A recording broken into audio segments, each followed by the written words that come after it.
सीमापुर बम के तार जुड़े हैं गाजीपुर से। हिमाचल के कुल्लू में भी हो चुका है धमाका। दिल्ली में विस्फोट होता तो होती भारी तबाही।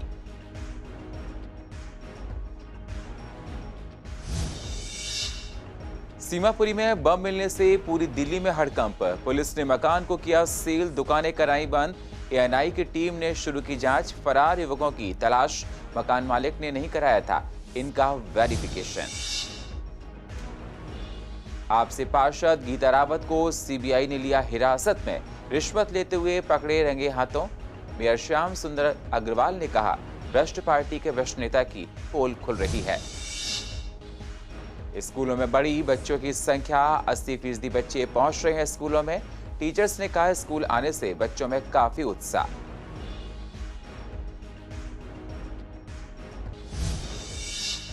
और पांडव नगर पुलिस ने एक स्नैचर को किया गिरफ्तार। स्नैचिंग का फोन किया बरामद। आरोपी को पकड़े जाने पर पुलिस ने 9 मामलों को सुलझाया।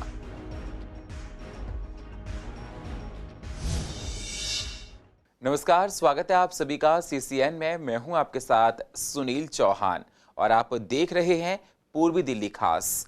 अब होते हैं रूबरू पूर्वी दिल्ली की अहम खबरों के साथ। पुरानी सीमापुरी के सुनार वाली गली के जिस मकान से आईईडी विस्फोटक बरामद हुआ, उसमें करीब 3 किलो सामग्री का इस्तेमाल होने की जानकारी सामने आई है। अगर ये आईईडी फट जाता तो आसमान के 500 मीटर के दायरे में बड़े पैमाने पर तबाही मच जाती। आशंका जताई जा रही है कि इसमें आरडीएक्स और अमोनियम नाइट्रेट हो सकता है। हालांकि जांच पूरी होने के बाद ही इस पर खुलासा किया जाएगा, लेकिन सूत्रों का कहना है कि ये विस्फोटक गाजीपुर से मिले आईईडी से काफी मेल खाता है। खास बात यह है कि एजेंसियों ने मान रही हैं कि 29 जनवरी को हिमाचल प्रदेश के कुल्लू इलाके में भी बरामद विस्फोटक इसी तरह का था। एफएसएल की टीम ने कुल्लू में कार से जो मैग्नेट बरामद की थी, वो गाजीपुर से भी बरामद एक्सप्लोसिव से मेल खाती है। अब फिर इसी तरह से मेल खाता हुआ आईईडी पुरानी सीमापुरी के मकान से बरामद हुआ है। स्पेशल सेल की टीम इसी एंगल से अपनी तफ्तीश आगे बढ़ा रही है कि तीनों जगहों के विस्फोटक से एक ही मॉड्यूल के थे। ये भी पता चला है कि बम में आईडी एक्टिवेट था, उसका टाइमर भी चालू था। अगर ये फट जाता तो फिर भयंकर धमाका होता।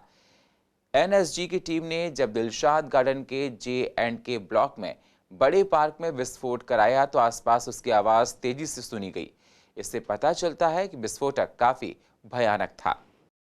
पूरी कोशिश कर रहे हैं कि कोई भी इस तरह की हरकत दिल्ली में नहीं हो और उसको प्रीएम्प्ट किया जा सके। और उसके पीछे जो भी नेटवर्क है, चाहे लोकल नेटवर्क हो या नेशनल नेटवर्क हो, उसको हम लोग। पुरानी सीमापुरी इलाके में एक मकान से विस्फोटक सामग्री मिलने से सारी खुफिया एजेंसियां हैरान हैं। पूर्वी दिल्ली समेत पूरी राजधानी में हड़कंप मचा हुआ है। जिस मकान में आईईडी मिला है, पुलिस ने उसे सील कर दिया है। यहां आसपास की तमाम दुकानें बंद हैं और शुक्रवार को पूरे एरिया में दुकानें बंद होने से सड़कों पर सन्नाटा पसरा रहा। सीमापुरी इलाके की सुनार वाली गली में दुकानदारों ने बताया कि पुलिस ने सुरक्षा की दृष्टि से दुकानें बंद कराई हैं। सुबह एएनआई की टीम पहुंच गई जांच के लिए और संदिग्धों के घर पहुंची। वहीं यूपीआईटीएस की टीम भी पुरानी सीमापुरी इलाके में पहुंची है और बाहर से संदिग्धों के घर को देखा। पुलिस की जांच से सामने आया है कि काफी समय से इस मकान में संदिग्ध रह रहे थे। विस्फोटक मिलने के बाद आसपास के लोगों में दहशत है। पुलिस ने बताया कि पिछले महीने 14 जनवरी को गाजीपुर फूल मंडी में मिले आईईडी की जांच के दौरान दिल्ली पुलिस की स्पेशल सेल की टीम को पता चला था कि कुछ संदिग्ध पुरानी सीमापुरी में रह रहे थे। आपको बता दें, पुलिस जब वहां पहुंची तो युवक गायब थे, लेकिन घर की तलाशी लेने पर बैग में संदिग्ध सामान मिला। राष्ट्रीय सुरक्षा गार्ड की टीम ने रोबोट की मदद से दिलशाद गार्डन में इस बम को निष्क्रिय कर दिया। पुलिस मकान के मालिक हाशिम को हिरासत में लेकर पूछताछ कर रही थी। पता चला है कि जिस मकान से संदिग्ध रह रहे थे, उसके किराएदारों और मेड का वेरिफिकेशन नहीं कराया गया था। पुलिस बार बार वेरिफिकेशन के अभियान चलाती है और लोगों को आगाह करती है, लेकिन कोई घटना होने के बाद भेद खुलता है कि वेरिफिकेशन नहीं कराया गया था। पिछले दिन लक्ष्मीनगर से एक आतंकी पकड़ा गया था, उसका भी वेरिफिकेशन नहीं हुआ था। पिछले साल गांधीनगर से 7 साल के बच्चे का अपहरण करके 1 करोड़ रुपए की फिरौती मांगी गई थी। इस मामले में उस मेड का वेरिफिकेशन नहीं हुआ था, जिस पर अपहरण का आरोप था। वेरिफिकेशन पर बीट कांस्टेबल को भी इस पर नजर रखनी होती है। सीमापुरी में 2 महीने पहले आए इन संदिग्धों के बारे में पुलिस कोई जानकारी नहीं जुटा पाई। डीसीपी आर सत्यसुंदरम का कहना है कि अगर वेरिफिकेशन नहीं कराया गया है तो मकान मालिक के खिलाफ कार्रवाई की जाएगी। फैमिली रहती थी बेचारी, जब इसमें वो उन्हें फिर ऊपर कर दिया फैमिली को, और जाकिट पाकिट वाले बच्चे आए थे कुछ, उन्हीं के बीच में कोई हो तो हो, बाकी कुछ कह नहीं सकते। जैकेट अल्लाह का बड़ा शुक्र है कि ये हादसा बच गया, लेकिन इसमें दिल्ली प्रशासन का बड़ा अच्छा सहयोग रहा। हमें नहीं पता क्या नाम का नाम किस निकल जाएगी, पता नहीं था कौन है वो कौन नहीं है, हमें इस बारे में नहीं पता। बच्चा बेकसूर है। कौन है आपका बेटा? हासिम मेरा। बिल्डिंग आपकी है? मेरी है। अच्छा। पूर्वी दिल्ली से आम आदमी पार्टी की निगम पार्षद गीता रावत को सीबीआई ने रिश्वत लेते हुए रंगे हाथों गिरफ्तार किया है। गीता रावत के पास रिश्वत की कमाई मूंगफली वाले के जरिए जाती थी। मूंगफली वाले सनाउल्लाह के पिता को इस बात का पता चला कि उनके बेटे को किसी ने पकड़ रखा है तो वह दौड़ के अपने बेटे के ठेले पर गए। वहां जब उन्होंने पूछा कि आपने मेरे बेटे को क्यों पकड़ा है तो उन्होंने कहा कि हम सीबीआई वाले हैं, अभी आपको पता चलेगा कि हमने आपके बेटे को क्यों पकड़ा है। उसके बाद उन्हें पता चला कि निगम पार्षद गीता रावत रिश्वत की कमाई मूंगफली वाले के जरिए लिया करती थी। सीबीआई ने नोटों पर कलर लगाकर मूंगफली वाले को पैसे दिए। वहीं जब गीता रावत को देने गया तो सीबीआई ने रंगे हाथों पकड़ा और नोटों की तलाशी ली तो वही नोट बरामद किए गए। मेयर श्याम सुंदर अग्रवाल ने कहा कि अभी ये शुरुआत हुई है, अभी चुनाव से पहले कई नेताओं की पोल खुलेगी। भ्रष्ट पार्टी के भ्रष्ट नेता सामने आ रहे हैं। देखिए, आम आदमी पार्टी का एक एक निगम पार्षद, एक एक विधायक भ्रष्टाचार के अकंठ में डूबा हुआ है। यहाँ तक कि उनके मुख्यमंत्री, उनके उप मुख्यमंत्री शराब के ठेकों को अपने विशेष लालच के लिए खोलने में लगे हैं। वो जनता का भला नहीं, अपना भला चाहते हैं। उसी संदर्भ में आज एक गीता रावत को पकड़ा गया है। वो रिश्वत लेते पकड़ी गई हैं। आज एक पकड़ा गया, कल को दूसरा पकड़ा जाएगा। सब आगठन में डूबे हैं। ये लोग खुद चोरी करते हैं, दूसरे को चोर बताते हैं, दूसरे को इल्ज़ाम लगाते हैं। और आज आपके सामने आ गया है, सीबीआई आगे अपना काम कर रही है। आगे और भी आपको मिलेंगे। मुझे लगता है कि चुनाव तक ऐसे और से इनके निगम पार्षद और विधायक सामने आएंगे। दिल्ली में स्कूलों को सभी क्लासेस के लिए खोल दिया गया है। हालांकि स्कूल के शुरुआती दिनों में प्राइवेट और सरकारी स्कूलों में बच्चों काफी संख्या में पहुंच रहे थे। पूर्व दिल्ली के स्कूलों के टीचर्स ने बताया कि शुरू में बच्चे कम आ रहे थे, लेकिन अब 80% संख्या में बच्चे स्कूल पहुंच रहे हैं। सुचारू रूप से पढ़ाई चल रही है। बच्चों को में काफी उत्साह भी देखने को मिल रहा है। पहले दिन हाजिरी लगभग 10% थी हमारे स्कूल में बच्चों की, जो अब धीरे धीरे बढ़कर के 50% से ऊपर हो गई है। 60-70% बच्चे स्कूल आ रहे हैं हमारे, और बहुत उत्साह है बच्चों में।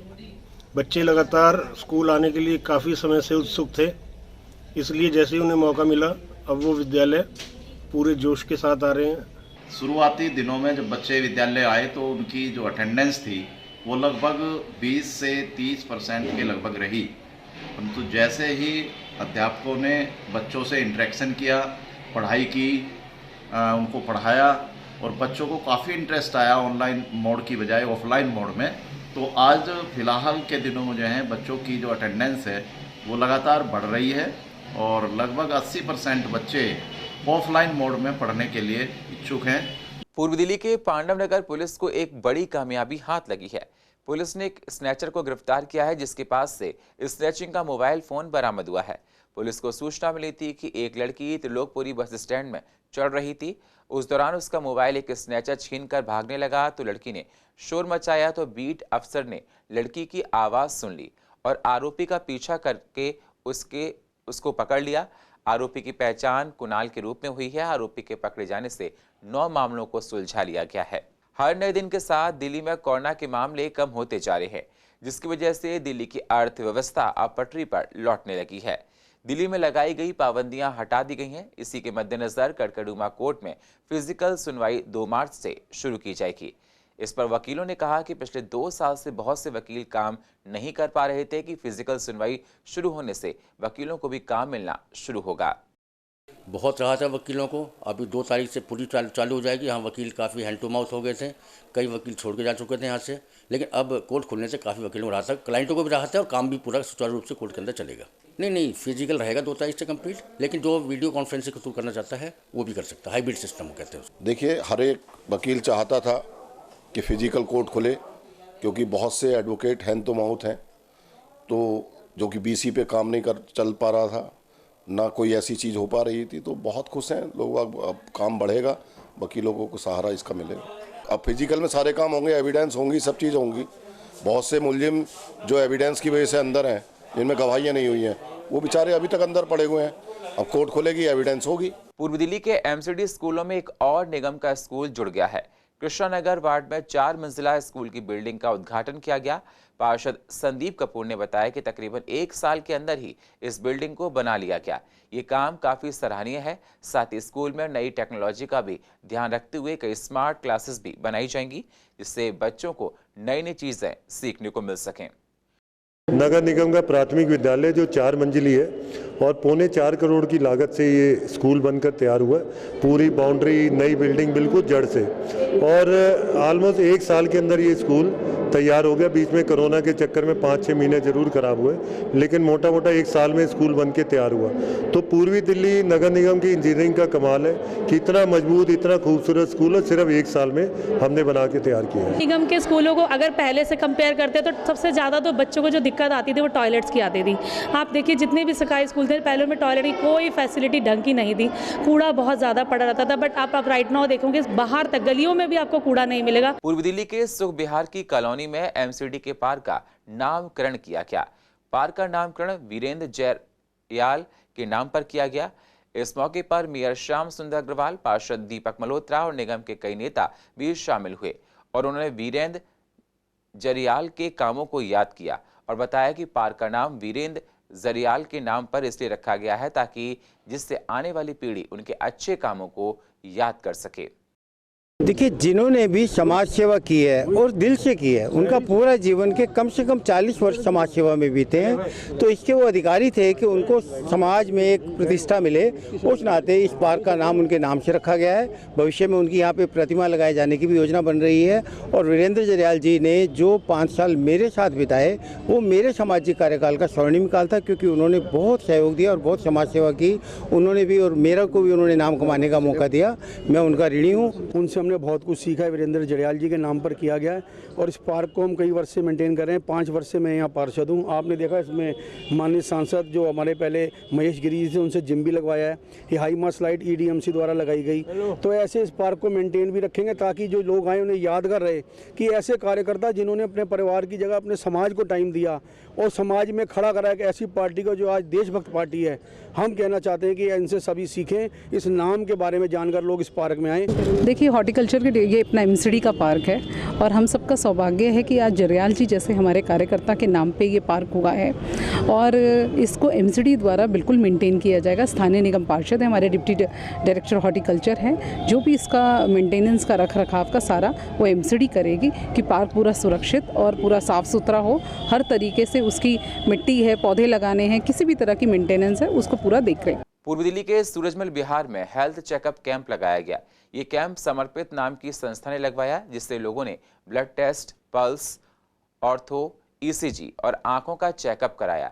कैंप के संस्थापक ने बताया कि कैंप लगाने का इतना अच्छा रिस्पांस पहली बार देखने को मिला और चेकअप के लिए 200 लोग यहां पर पहुंचे हैं। साथ ही जनता ने बताया कि ऐसे कैंप लगने से फायदे मिलते हैं। निःशुल्क जांच हुई है, चश्मे भी बांटे गए हैं, जिससे हमें काफी फायदा हुआ है। सर, इसमें 150-200 आदमी को फायदा मिलता है और ये हर बार लगता है। तो 150-200 आदमी आता है, चेकअप करवाते हैं। हर चीज़ की चेकअप, आईज की, डेंटल की, BP की, शुगर की, फिजियोथेरेपी की, यहाँ सारी फैसिलिटी दी जाती हैं। कैंप का फ़ायदा तो हर जगह मिलता है, डिपेंड करता है आदमी फ़ायदा कितना ले पाता है। क्योंकि होता क्या कि घर में तो फर्स्ट सर्विस है नहीं। अब ये जो कोरोना दौर है, इसमें या तो डॉक्टर के पास जाओ या इस तरह के कैंप में हर तरह की फैसिलिटी मिल जाती है। डेंटल का, शुगर का, BP का, डाइटिशियन है हमारे पास। इसमें और इसमें हमारे चश्मे वगैरह भी जो निडी पेशेंट हैं और जिन लोगों को ज़रूरत है चश्मे की, उनके हम नंबर चेक करके उनको चश्मे भी प्रोवाइड करा रहे हैं। सब चीज़ फ्री है, शुगर बीपी जो भी हमारे यहाँ सुविधाएं हैं, कोई किसी का कोई चार्ज नहीं है, हर चीज़ हम फ्री कर रहे हैं। किसी को जो है लाइफ स्टाइल प्रॉब्लम्स है, सारे तरह के पेशेंट आ रहे हैं और हमारे यहाँ डेंटिस्ट भी हैं एंड सारा प्रॉपर वाइटल चेकअप और फिजिशियन जो है, आर्थोपेडिशियन, आई स्पेशलिस्ट। और पूर्व दिल्ली की अधिक जानकारी के लिए आप YouTube पर जाकर CCN लाइव को सब्सक्राइब करें और फ्रेश अपडेट लेते रहें।